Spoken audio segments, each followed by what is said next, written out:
dude. All right, hang on. Dude, I can't do this.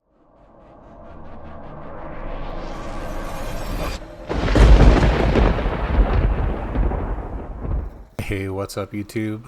As you can see from that intro clip, I brought my son along with me for a ride to test out this Shinko 244 tire in some seriously wet conditions and muddy, steep terrain. We're back in American Fork Canyon on this Mill Road trail. I've done the beginning of this previously in a different video, and this time we're going to get to a different point, take a different fork of the road. And this happens to be a day like after it rained, and as you can see, I'm going over a lot of puddles. I did that last time, but all of this ground is actually pretty saturated with water. It's muddy, it's slick, and probably not the best day for me to bring my son, who has literally ridden a trail one time before this. And I would say that this trail is black diamond. The trail I took him on the first time was probably green to blue, and now we're out here in conditions that are not hospitable. You can see this huge mud bog to the left, and we ended up taking this fork. That mud puddle just didn't look appetizing to me, so he goes up around and now is in front of me and has no idea how to handle this little edge here. That down somehow. All right, be careful. Towards the hillside if you have to. Yep. Yeah, go put your nose up a little bit, then let it roll backwards. So Feathers and I here just start coaching him back and up forth, try to tackle this hillside here. I mean, in the end, he ends up sliding it down a little bit, and don't lean toward the gets back river. on. But needless to say, already I'm feeling like a terrible father for bringing him on this trail. Yeah. I mean, despite what he was saying to me, he was having a good time, but this was probably a bit out of his skill level. Yeah, just like...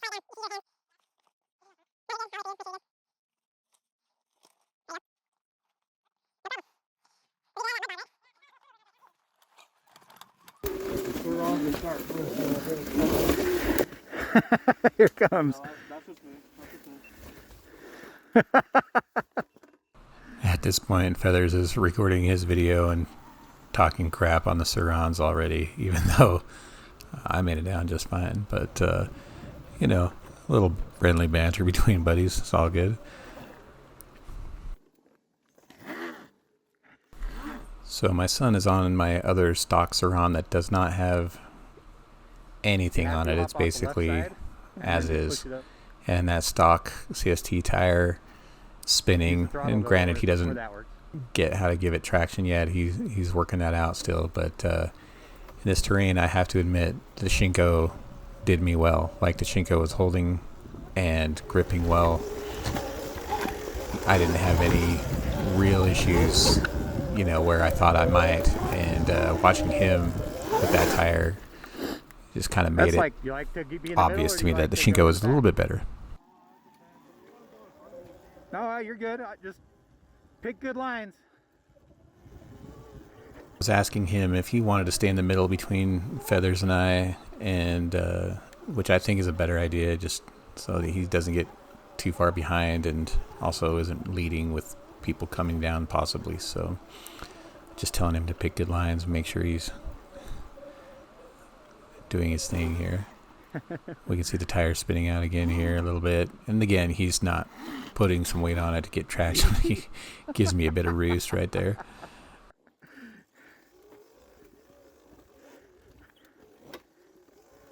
So when I was deciding on a rear tire, I was looking at the Shinko 241 versus the 244.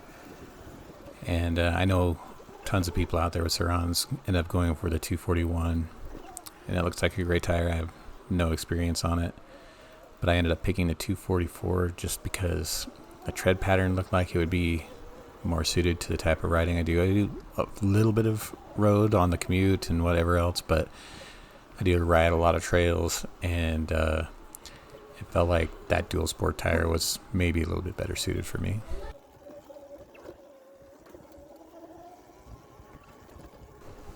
I will say that the weight is a noticeable difference compared to the stock tire. That was something I noticed pretty immediately. I mean, it didn't affect my climbing capabilities in this mud, but overall you can feel it, and I'll probably cover that more in a different video. At this point, I'm going to come to a spot where I look at the tire, and I'll freeze the frame for a second so you can see just how muddy this is and how packed that tire got. Take a look at that. I mean, it's basically filled with mud, and you can look at the front here as well and see that it's also filled. This isn't just the Shinko tire. This happened on, well, obviously, the other tire there. And when I talked to Feathers, his tires were also full. Of course, his were bigger, and they would relieve the mud pretty easy, but, I think all the tires were getting just jam-packed with mud on this trip. At this point, I'm trying to give the boys some advice on putting his weight on the tire, getting some traction, and helping him out that way, and he's slowly learning, but here we approach the point where he actually loops the bike. Oh! See what happens, dude? All right, hang on. Dude, I can't do this. All right, relax. No, I tried the bike, dude. It hurts. I know. You okay? Oh, dude. Hop up. Oh, I broke the bike, dude. No, you didn't. The tail will be replaced. It's fine. At this point, he was more mad at himself, and I felt terrible for bringing him up here, but he's just questioning his skill and felt bad about crashing the bike, and it's just cosmetic stuff, no big deal. I'm just trying to calm him down and make sure he's okay. Physically he's fine. I think mentally he was just a little stressed, and just wanted to give him some time here to take it a moment. When the bike fell over, a little cable popped out. I'm going to freeze this for a second, and someone can maybe tell me in the comments below what this cable actually goes to. It just popped out from under the seat, and I have no idea what that's for. I'm guessing it's like a brake light or turn signals or something. So during this whole interaction, I'm trying to give him tips, and if there's any new riders out there to dirt trails or anything like that, especially in a muddy situation like this, it's to keep your weight on the tire, like on the bike. And his bigger problem was that he was standing up and over the bike, like feet on the ground, and not putting weight on that actual tire to give it traction. So it ended up with a lot of slipping, and then he's getting tired. His weight's not on the bike. He's not leaning forward. And then he ends up getting whiskey throttle. And if you don't know what whiskey throttle is, it's just basically when you're too tired and you get thrown back and your wrist naturally turns the throttle and opens it up for more power, and you can't control it, and then you can't close it because you're too tired to close it. And that's usually how people end up looping or getting into an accident or crash, just because once you lose that control of that throttle, you can't recover it until you're basically crashed.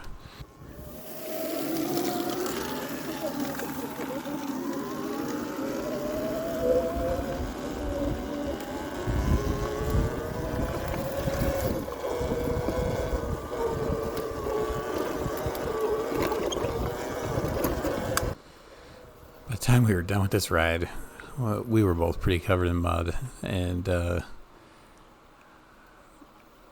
I still have to say I am impressed with the Shinko. It did a good job, despite this very slick, terrible, muddy conditions. Did make me rethink about not having a full-size mud guard on the back of my bike, but it's pretty far and few between. I actually am a fan of the little fender myself, but since I have two bikes, I might consider decking one out for kind of this type of riding and leaving the other one looking stock. So in that case, I am looking at doing a 16-19 tire setup with a bigger, like, Shinko cheater knobby tire on the back of my bike, and in that case I'd probably take this Shinko 244 and put it on the other Sur Ron. Yeah, I mean, it's a great overall tire, and I think it's going to last at least 4 times as long as that stock tire. I had maybe 250 miles on that stock tire before I switched it over, or maybe closer to 300 miles, but it definitely wears down fast on the road. We cruise around the town a bit, around the neighborhoods, and during wheelie practice, obviously that's tearing it up. And the Shinko's been holding up well to that. Me out there on the road doing wheelies, it's not even noticeable. As I'm editing this video, I'm thinking, I don't even notice the wear yet, and I've put some miles on it. So just keep that in mind. But yeah, this bike, look at this mud. Look at this mud that we're walking through here. I mean, he's going through it, but such a wet day. But yeah, on this bike I'm riding, we're gonna probably beef this one up. I'm gonna look at doing some mods. I'll make videos on those as I go, but one of those might be that 16 and 9 tire setup, and another would be maybe a controller, some riser bars, and some other things like that. But here you can see, look at this mud. I mean, this is nuts.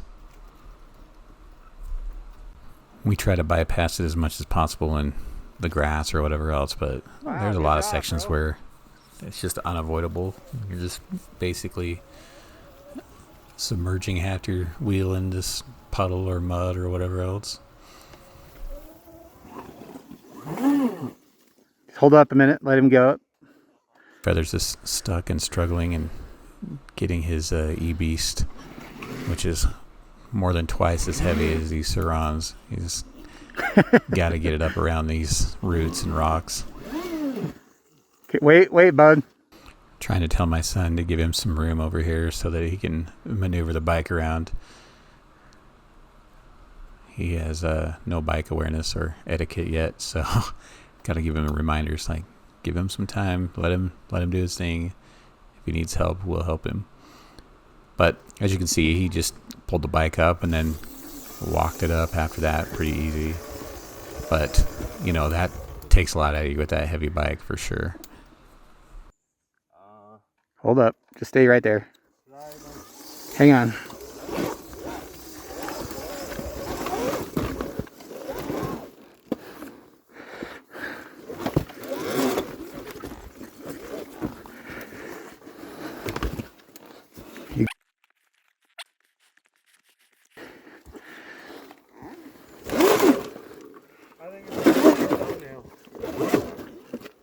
What's that? This is gonna be the thumbnail right here. Sur Ron. Stuck in the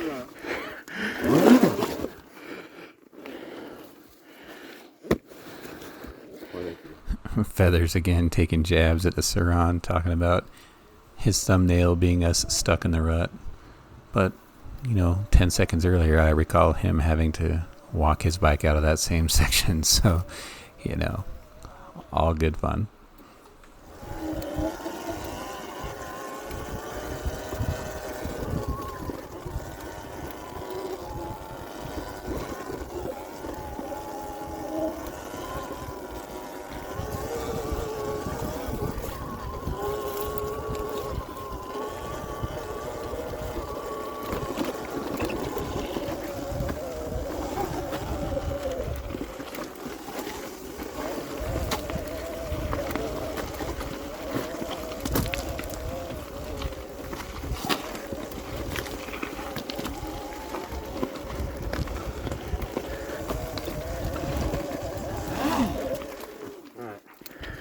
This is gonna be tricky.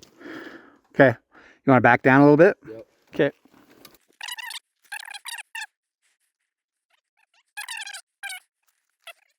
Okay, so watch your handlebar. Nice. Nice. Back up a little bit on this one. Or you can just step off and walk it over that rock if you want. Careful.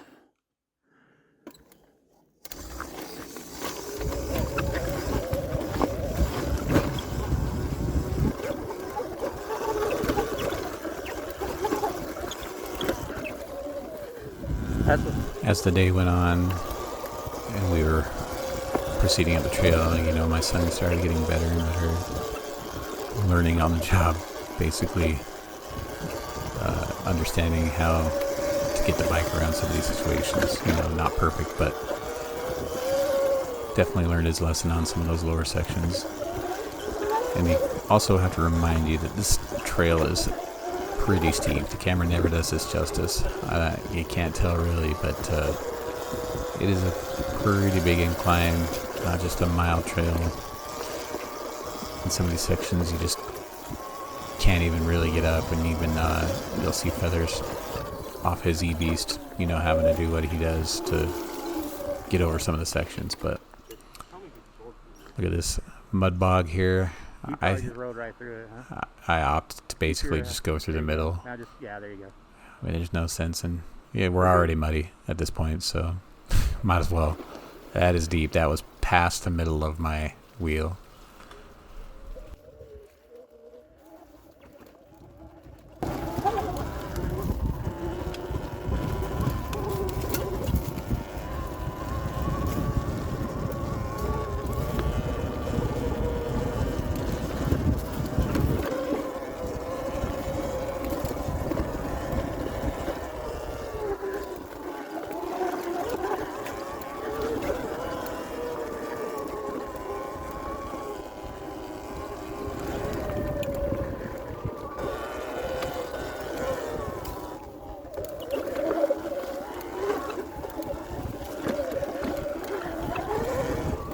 So as we approach the top of the hill, basically the summit where we're at our halfway point, you know, I'm going to cut the video off here and basically do a different video for the newer section of the trail that I haven't rode before. It was really flowy with lots of pine and different terrain.